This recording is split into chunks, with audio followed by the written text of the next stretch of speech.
Graça e paz, meu querido irmão, minha querida irmã. Quem fala aqui é o pastor Edivaldo Oliveira. E hoje eu quero ministrar mais uma lição do nosso discipulado. O tema da lição é Conhecendo Mais sobre Deus. Eu percebi que muitas pessoas que aceitam a Cristo, que entregam a sua vida a Deus, a Jesus, elas depois ficam desnorteadas, sem saber o que fazer. E a primeira coisa a se fazer depois que nós tomamos uma posição em Jesus é conhecermos algumas verdades bíblicas que muitas vezes vão em contradição com aquilo que nós aprendemos, com aquilo que nós trouxemos de outras religiões. Então nós precisamos aprender esses princípios da palavra. E hoje nós vamos conhecer mais a respeito de Deus. Quem é Deus? Como Ele é? O que a Bíblia fala a respeito dele? Amém? Para nós entendermos o mundo em que nós vivemos, para que nós tenhamos um senso de direção, um norte, para que nós sejamos edificados espiritualmente, interiormente, para que nós possamos saber qual é a nossa missão nessa vida, nós precisamos conhecer a Deus. E não existe um lugar melhor para que nós conheçamos as verdades a respeito de Deus do que a Bíblia, do que a palavra dele, que é a mensagem dele revelada ao homem. Talvez, como eu disse, você tenha várias ideias a respeito de Deus, mas elas precisam estar alinhadas com a palavra. Porque qualquer conceito de Deus que você trouxe, mas que não encontre argumentação, que não tenha um princípio bíblico, ele precisa ser desconsiderado dentro do seu entendimento. Amém? Então, o melhor lugar para nós aprendermos sobre Deus é dentro da palavra do Senhor, é na palavra do Senhor. E é nela que eu extraí esse estudo aqui, que eu quero ministrar a você, esse breve estudo a respeito de Deus. Eu espero que você goste, eu espero que você aprenda como eu aprendi, assim como eu pude rever vários conceitos, vários princípios de Deus aqui. Através do Espírito Santo eu oro para que o Senhor fale também ao seu coração. Amém? Uma coisa que eu quero ressaltar aqui é o seguinte, quando nós paramos para examinar a nossa própria existência, a existência de um sistema solar, do universo, de uma galáxia, nós chegamos à conclusão de que tudo aquilo funciona de uma forma assim perfeita. Então, fica evidente que alguém planejou aquilo, alguém fez aquilo. Não importa se a Terra, o sistema, os planetas se originaram do Big Bang, como existe aí teorias a respeito disso. Mas se houve um Big Bang, se houve uma força que impulsionou essa explosão cósmica, certamente alguém planejou isso, alguém projetou isso, e esse alguém é Deus. O sistema solar, com os seus bilhões de estrelas, incluindo o nosso planeta Terra, com toda a sua biodiversidade, tudo isso revela para nós que há um Criador. E a Bíblia diz que Deus é o Criador de todas as coisas. Quando você lê na Bíblia, no livro de Gênesis, o primeiro livro da Bíblia, o capítulo 1 e o capítulo 2, você vai ver ali Deus criando todas as coisas. Eu quero ler com você Salmos capítulo 19, Salmos 19, do verso 1 ao verso 4, que diz assim, olha, os céus declaram a glória de Deus, o firmamento proclama a obra das suas mãos. Um dia fala disso a outro dia, uma noite o revela a outra noite. Sem discurso nem palavras, não se ouve a sua voz, mas a sua voz ressoa por toda a terra e as suas palavras até os confins do mundo. Nos céus, ele armou uma tenda para o sol. Então, o Salmo 19 fala da grandiosidade de Deus, que como que a criação, os céus declaram a glória do Senhor. O firmamento proclama a obra das suas mãos. Quando a gente olha para o céu, para as estrelas, para o infinito, nós percebemos ali que houve uma manifestação de Deus para que tudo aquilo fosse criado. Quando você se depara com o mar, você realmente se lembra de que Deus um dia disse assim: haja as águas, que sejam criadas as águas. Quando você olha para o sol, você se lembra que Deus diz: haja luz. Então, para aqueles que receberam a Cristo, para aqueles que creem em Deus, em Jesus, essa é uma verdade incontestável. Deus é o Criador de todas as coisas. Quando o pecado entrou no mundo, quando o homem foi destituído da glória de Deus, Deus então, ele não pôde ser plenamente conhecido pelo homem. Eu quero ler aqui João capítulo 1, versículo 18. João capítulo 1, verso 18, que diz assim, olha, ninguém jamais viu a Deus, mas o Deus unigênito que está junto do Pai o tornou conhecido. Aqui fala de Jesus. Então, Deus, no momento em que entrou o pecado no mundo e o homem foi destituído da glória de Deus, o Senhor deixou uma promessa à humanidade, que era a vinda de Jesus, a vinda do Messias, o Cristo. Ele viria ao mundo para restaurar a comunhão rompida no Éden. O homem não pôde ver a Deus, o homem não consegue ver a Deus, mas quando o homem olha para Jesus, ele tem a revelação da glória de Deus. Então Jesus é o cumprimento dessa promessa de que um dia Deus se revelaria ao homem. Ele, Jesus, é a revelação de Deus para a humanidade. Um dia, um dos apóstolos de Jesus, chamado Filipe, ele desejou ver o Pai. E aí Jesus respondeu para ele o seguinte, isso está em João capítulo 14, verso 9 e 10.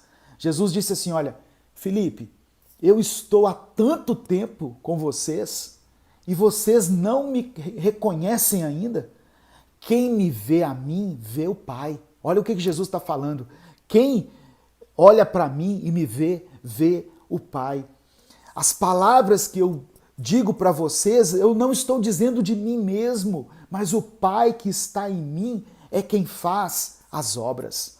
Então, em Jesus habita toda a divindade de Deus. Nós não estamos aqui neste mundo abandonados à mercê da própria sorte, à mercê do destino. Jesus Cristo é Deus conosco. Eu quero ler com você Mateus capítulo 1, versículo 23. Mateus, no capítulo 1, é o primeiro evangelho, né? Primeiro livro dos evangelhos. Mateus capítulo 1, verso 23, Jesus disse assim, ou melhor, Mateus escreveu assim, não é Jesus dizendo. Mateus escreveu, a virgem ficará grávida, ele está mencionando aqui um dos profetas.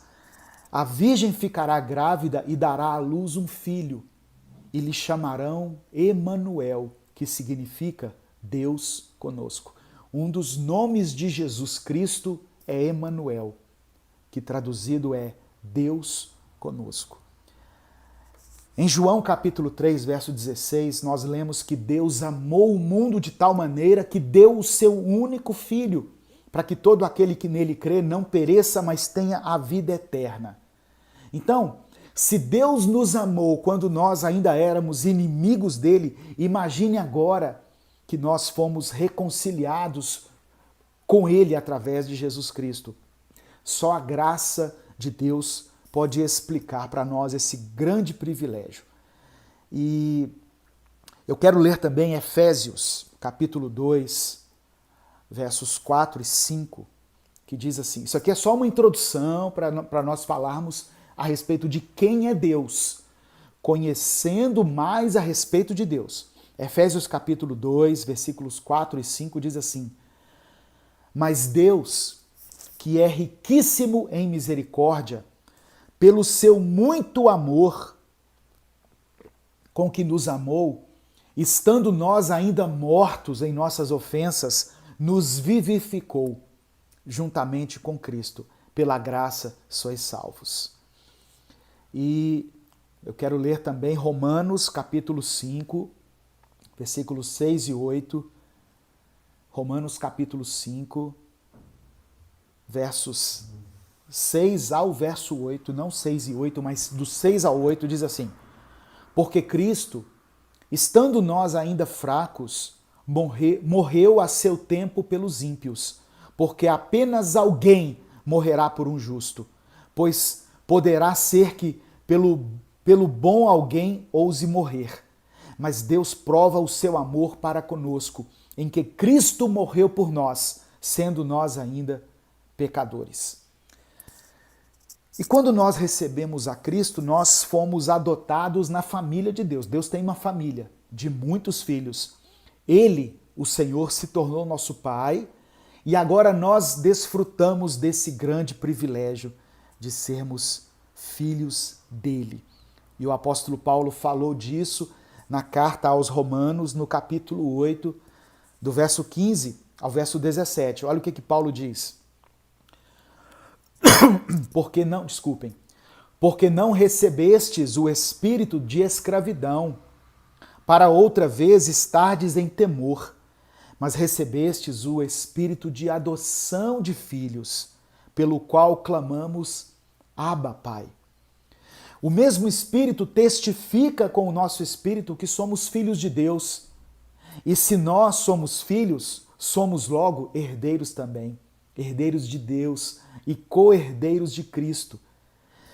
Se é certo que com Ele padecemos, para que também com Ele sejamos glorificados. Essa expressão Abba, que Paulo diz aqui aos Romanos, pelo qual clamamos Abba, Pai, é uma expressão íntima, uma expressão pessoal, usada por crianças se dirigindo aos pais. Equivale a papai ou paizinho. Então, Deus é um pai que nos chama à intimidade. Ele é um pai amoroso que sempre desejou estar ao nosso lado. Jesus quer fazer morada no meu coração e no seu coração. E Ele quer manter um relacionamento permanente. Mas desde a queda, por causa do pecado, o caráter do homem ficou danificado. Então Jesus veio para que o caráter de Deus fosse formado novamente em nós. Porque quando nós fomos criados, quando o homem foi criado, ele foi criado à imagem e semelhança de Deus. Mas o pecado deformou a imagem do homem, deformou a semelhança que ele tinha com Deus. Então, quando nós aceitamos a Cristo, você aceitou a Jesus, você aceitou a Cristo e está fazendo esse curso aqui de discipulado, a vontade de Deus é que você seja parecido com Jesus, que você receba o caráter de Cristo aí no seu coração. E quem transforma, quem provoca essa transformação em você é o Espírito Santo. Amém? Você pode acompanhar em 2 Coríntios. Se você quiser, reveja essa lição, vai dando pause, anotando os versículos. Eu sugeri na primeira lição que todos tivessem uma Bíblia em mãos e um caderninho de anotações para você anotar. Não significa que você tem que anotar toda a lição, mas pelo menos os versículos você pode anotar e depois ler com calma. Eu quero ler com você 2 Coríntios capítulo 3, versículo 18. 2 Coríntios capítulo 3, verso 18. Diz assim: mas todos nós, com o rosto descoberto, refletindo como um espelho a glória do Senhor, somos transformados de glória em glória, na mesma imagem, como pelo Espírito do Senhor. Quem nos transforma? A imagem de Deus é o Espírito Santo. Amém? Agora eu quero falar aqui sobre alguns atributos morais de Deus, mas que também estão relacionados a nós.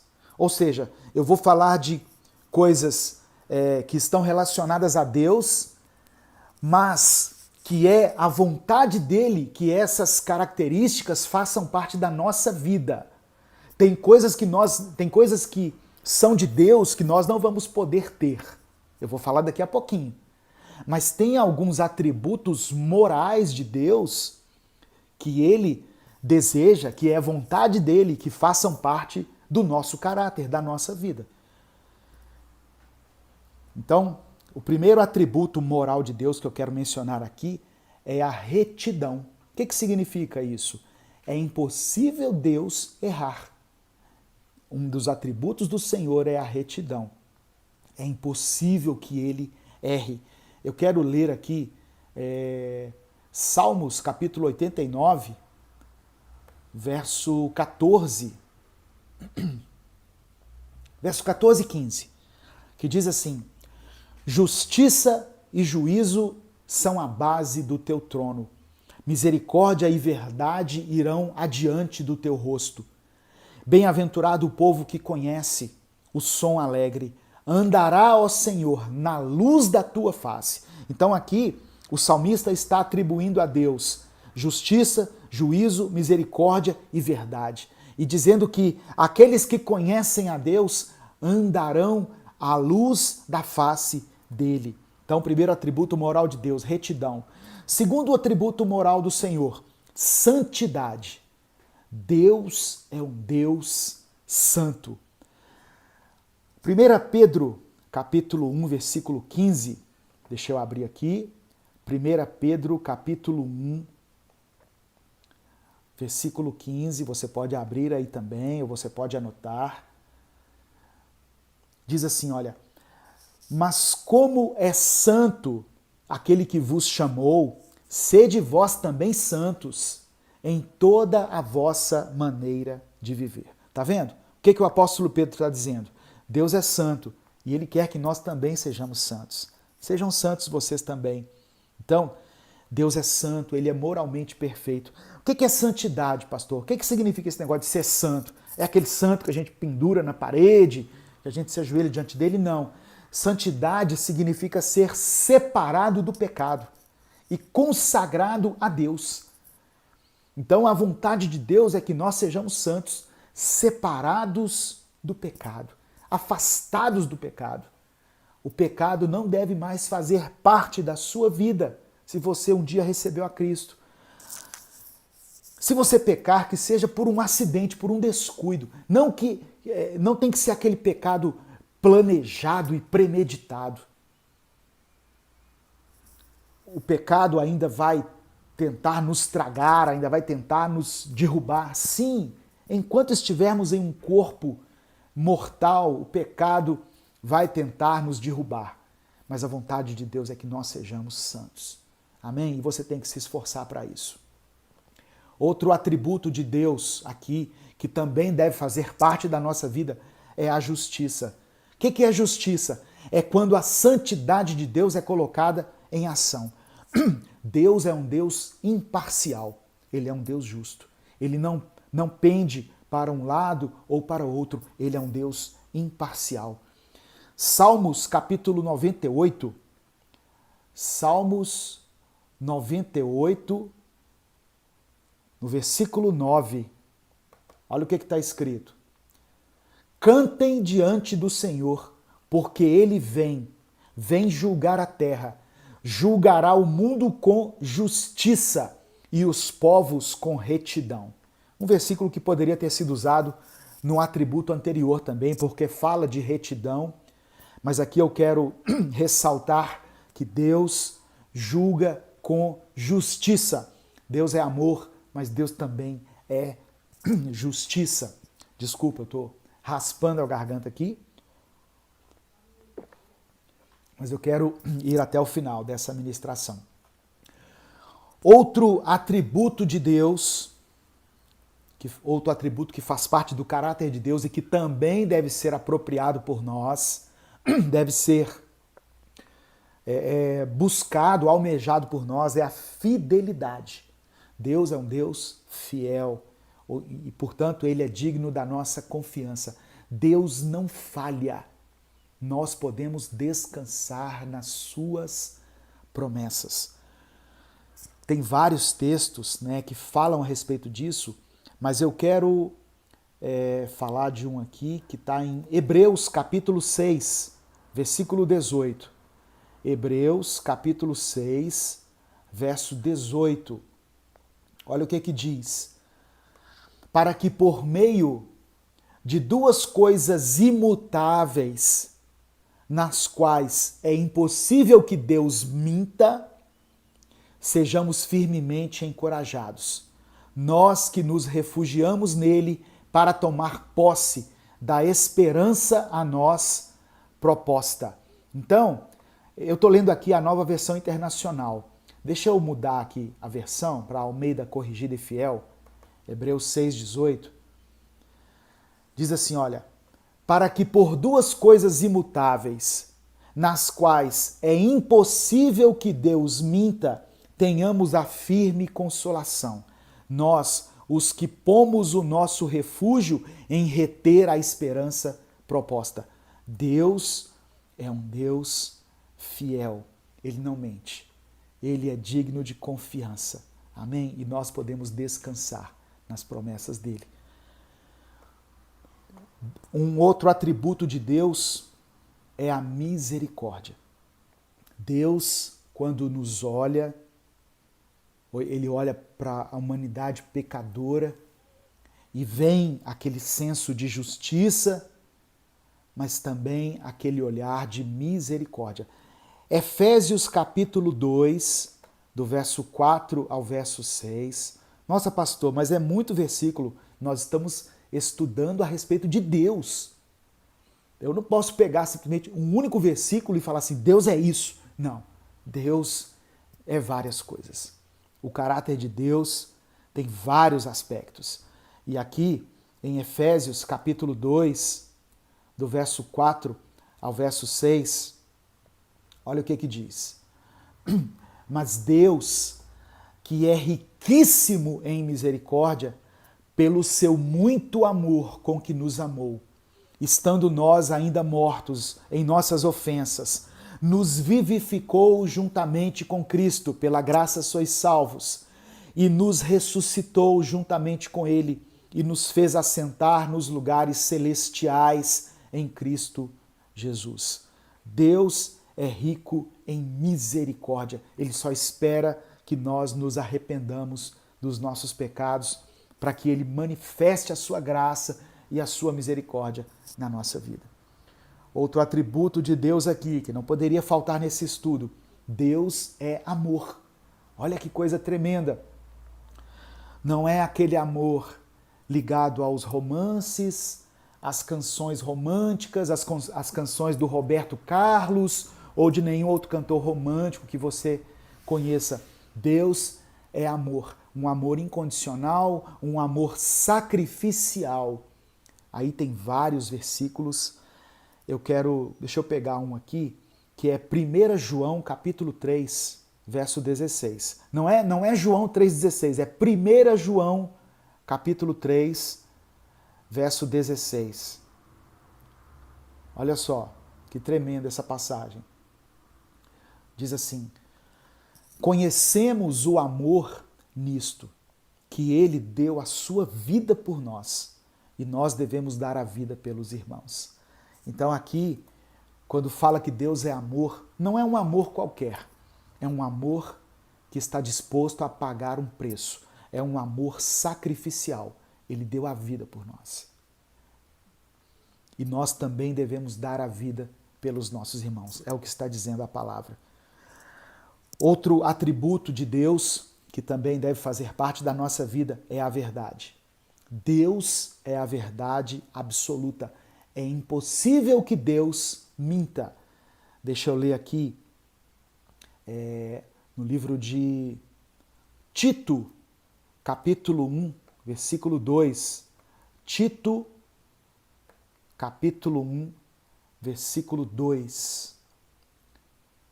Olha o que diz. Em esperança da vida eterna, a qual Deus, que não pode mentir, prometeu antes dos tempos dos séculos. Deus não pode mentir. E eu quero ler Efésios, capítulo 4, no versículo 25. Efésios, capítulo 4, no verso 25, que diz assim, olha, por isso, deixai a mentira. Paulo falando para os Efésios. Tá vendo? Atributo de Deus, a verdade. Deus não mente. E o que nós fazemos com essa verdade? Nós nos apropriamos dela também. Nós também devemos ser assim. Dizermos somente a verdade, não mentirmos. Porque o diabo é o pai da mentira. Olha o que Paulo diz. Por isso, deixai a mentira e falai a verdade, cada um com o seu próximo, porque somos membros uns dos outros. O que Paulo estava dizendo aqui para os Efésios? Para de falar mentira, gente. Vamos falar só a verdade, cada um com o outro aí, olha. Porque Deus é um Deus verdadeiro, Deus é um Deus da verdade, Deus não é um Deus da mentira. Então você que vive aí, olha, pastor, eu aceitei Jesus, mas eu levo uma vida toda mentirosa. Uma das coisas que você tem que mudar é isso. Assuma quem você verdadeiramente é, viva na verdade. Jesus Cristo disse assim, olha, eu sou o caminho, a verdade e a vida.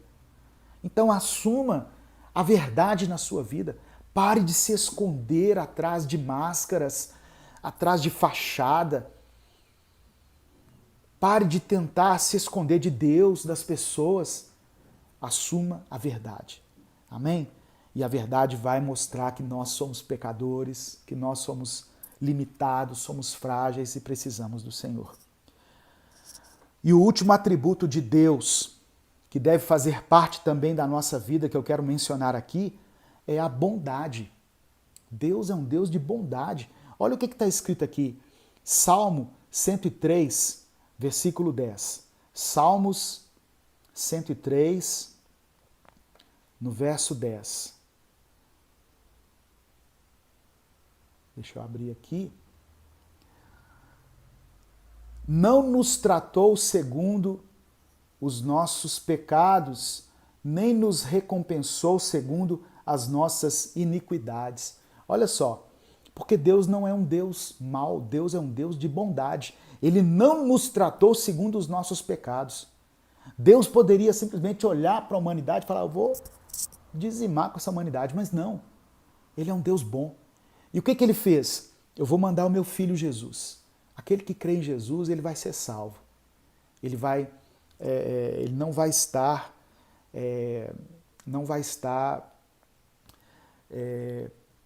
não vai ser alvo da minha ira, porque Deus é um Deus de bondade. Eu quero ler um outro aqui, Romanos capítulo 15, versículo 14, porque alguém pode dizer assim, pastor, isso é negócio do Velho Testamento lá. Não, foi dito também depois de Jesus, quando o apóstolo Paulo escreveu aos Romanos, no capítulo 15, verso 14, ele disse assim, olha, eu próprio, meus irmãos, certo estou a respeito de vocês, que vocês mesmos estão cheios de bondade, cheios de todo o conhecimento, podendo admoestar-vos uns aos outros. Tá vendo? A mesma bondade que nós recebemos de Deus quando Ele olhou para nós, quando ainda éramos pecadores e Ele foi bondoso conosco, nós devemos ter com as pessoas, quando formos admoestar as pessoas. Tem gente que quando vai exortar, quando vai admoestar alguém, enche a mão de pedras e diz: você é um pecador, você é um miserável, você está condenado. Foi assim que Deus recebeu você? Ou Deus estendeu os braços de amor e de bondade em sua direção? Então nós devemos ser bondosos também uns para com os outros. Então eu falei sobre atributos de Deus que estão relacionados ao caráter de Deus, mas que também devem fazer parte do nosso caráter. Agora, como nós estamos conhecendo sobre Deus, eu quero falar alguns atributos de Deus relacionados somente a Ele e ao universo, somente a Ele. O primeiro deles, Deus é onipotente. Deus é um Deus onipotente. Ele tem poder para realizar qualquer coisa que ele desejar. Não há impossíveis para Deus. Deixa eu ler aqui Mateus capítulo 19, verso 26. Mateus 19, no versículo 26. Olha o que está escrito.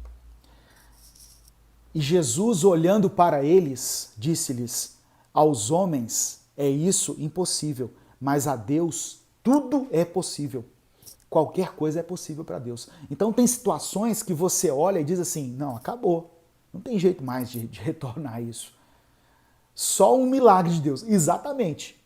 Porque Deus pode reverter qualquer situação. Deus pode transformar maldição em bênção. Ele é um Deus do impossível. Ele é um Deus de coisas impossíveis. Ele é um Deus onipotente. Segundo atributo de Deus relacionado a si mesmo, somente a Ele, a onipresença. Deus está em todos os lugares. Deus é espírito, irmão. Você pode não estar vendo Ele, mas Ele está em todos os lugares. Deixa eu ler aqui, profeta Jeremias capítulo 23. Jeremias 23, verso 34. Olha o que diz.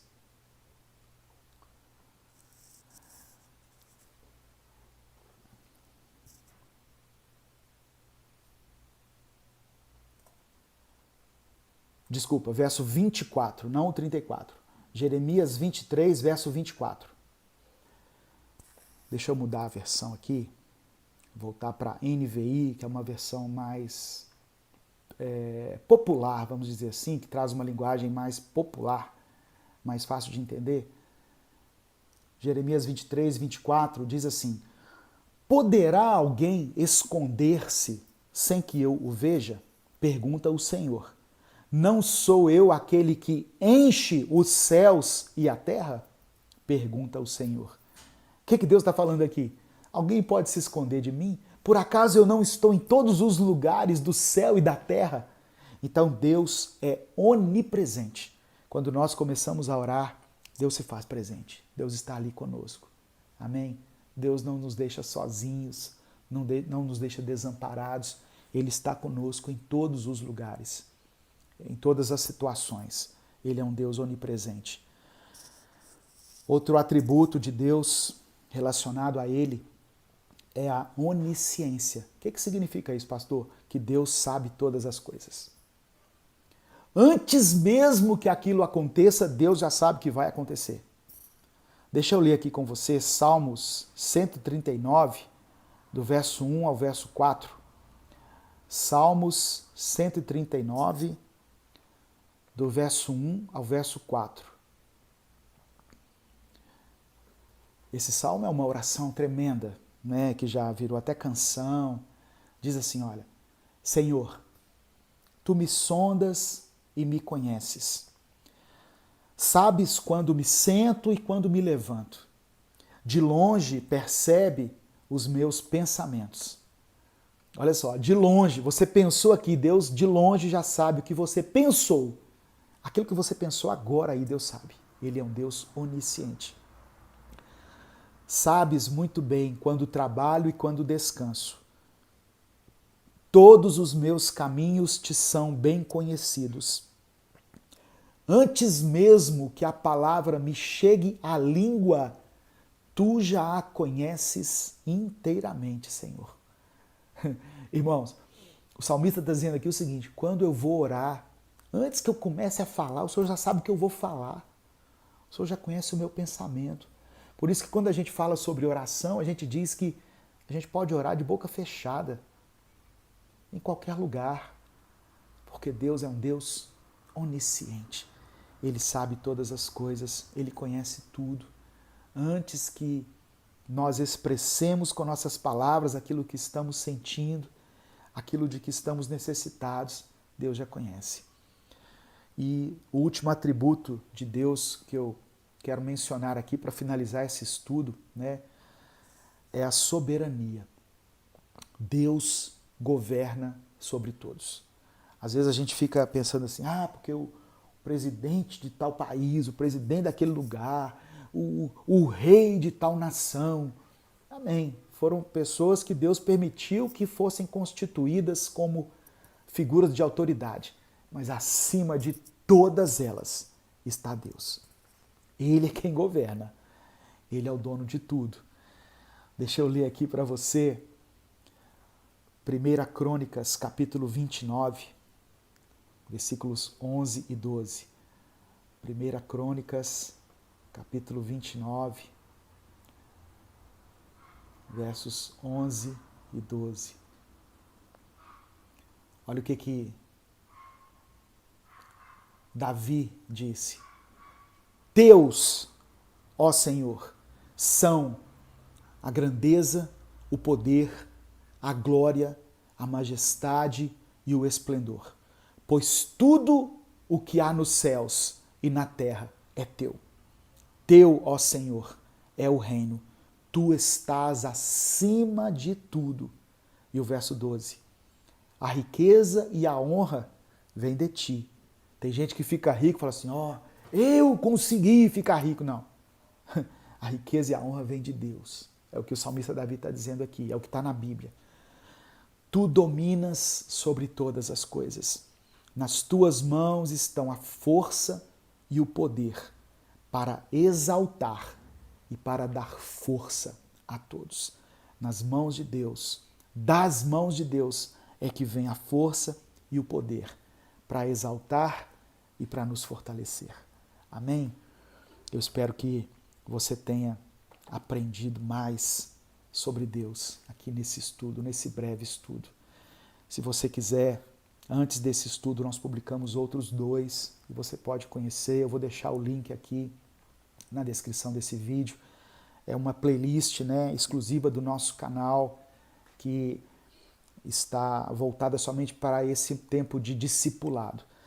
E eu quero convidar você também a se inscrever no nosso canal, caso você ainda não seja inscrito, e compartilhar esse vídeo, né, com alguém que você considere aí que precisa conhecer mais de Deus também. Se você quiser apoiar o nosso projeto, se torne membro desse canal, né, será uma honra ter você como membro. E uma forma de nos apoiar também é adquirindo esse livro aqui, olha, o Recomece a Viver, que contém 365 mensagens extraídas da Palavra de Deus para a sua edificação. Uma mensagem para cada dia do ano, uma mensagem de uma página. Aqui, ó, uma página é uma mensagem para você, que você vai ler em 3 minutos a 3 minutos e meio. E você vai ter o seu dia abençoado. O link para adquirir o livro também vai estar na descrição desse vídeo. Amém? Que Deus te abençoe. Até a nossa próxima lição. Não deixe de acompanhar essas lições. Eu estou fazendo de tudo para tentar postar uma por semana. Falhei aí uma na semana passada, mas eu vou tentar manter essa sequência aqui, em nome de Jesus. Que Deus abençoe você, a sua casa, poderosamente. Amém? Um grande abraço a todos.